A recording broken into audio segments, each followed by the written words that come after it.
நேயர்கள் அனைவருக்கும் என்னுடைய அன்பான வணக்கங்கள்.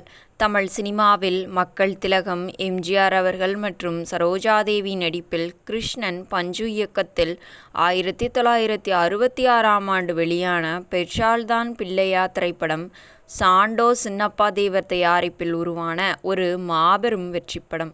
அனாதை சிறுவனை தன் சொந்த பிள்ளையாக வளர்த்து ஆளாக்கும் ஒரு நல்ல மனிதன் எம்ஜிஆர் அவர்கள் இந்த படத்தில் வாழ்ந்திருப்பார். அந்த படத்தில் நாட்டின் எதிர்காலமான சிறுவர்களுக்கு நல்ல வழிகாட்டும் விதமாக எம்ஜிஆர் பாடும் நல்ல நல்ல பிள்ளைகளை நம்பி இந்த நாடே இருக்குது தம்பி என்ற பாடல் உருவான அந்த அதிரடி பின்னணி ரகசியத்தை தான் இன்று நாம் பார்க்க போகிறோம்.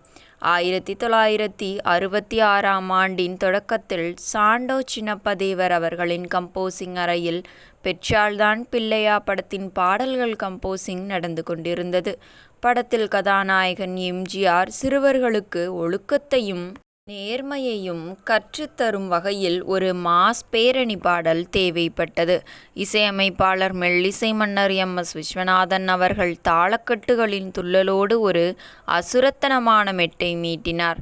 அந்த மெட்டை கேட்ட வாலிபக் கவிஞர் வாலி எம்ஜிஆரின் கொள்கை பரப்பிற்கும் வருங்கால சந்ததியின் நலனிற்கும் ஏற்ப தனது பேனாவை எடுத்து அசுர வேகத்தில் எழுதினார். அவர் எழுதிய அந்த முதல் வரிதான், நல்ல நல்ல பிள்ளைகளை நம்பி இந்த நாடே இருக்குது தம்பி, சின்ன சின்ன மலரை எல்லாம் காக்கும் பொறுப்பு நம்ம கையில இருக்குது தம்பி என்ற மாஸ் பாடல். பாடலின் சரணத்தில் வாலி எழுதிய வரிகள் எம்ஜிஆரின் லட்சியத்தையே பிரதிபலித்தன. சின்ன வயதில் தவறு செய்தால் வாழ்க்கை முழுவதும் துயரமடா, நேர்மையாய் வாழ்ந்தால் உலகம் உன்னை போற்றுமடா என்று எழுதி முடித்தார். இப்படிப்பட்ட வரிகளை படித்த புரட்சித் தலைவர் எம்ஜிஆர் அவர்கள் வாலியை கட்டிப்பிடித்து தன் மகிழ்ச்சியை வெளிப்படுத்தினார். வாலி, என் மனதில் இருந்த எண்ணங்களை அப்படியே பிஞ்சு குழந்தைகளின் மனதில் விதைக்கும்படி எழுதிவிட்டாயடா என்று கண் கலங்கி பாராட்டி மகிழ்ந்தார்.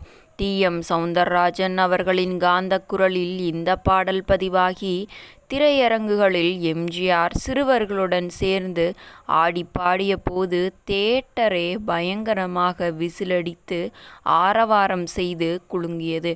ரசிகர்கள் அனைவரும் பயங்கரமாக எம்ஜிஆர் அவர்களை தலையில் தூக்கி வைத்து கொண்டாடினர். இந்த மாஸ் பொற்கால வரலாற்று பதிவை பற்றி நீங்கள் என்ன நினைக்கிறீர்கள் என்பதை மறக்காமல் கீழே கமெண்டில் கமெண்ட் செய்யுங்கள்.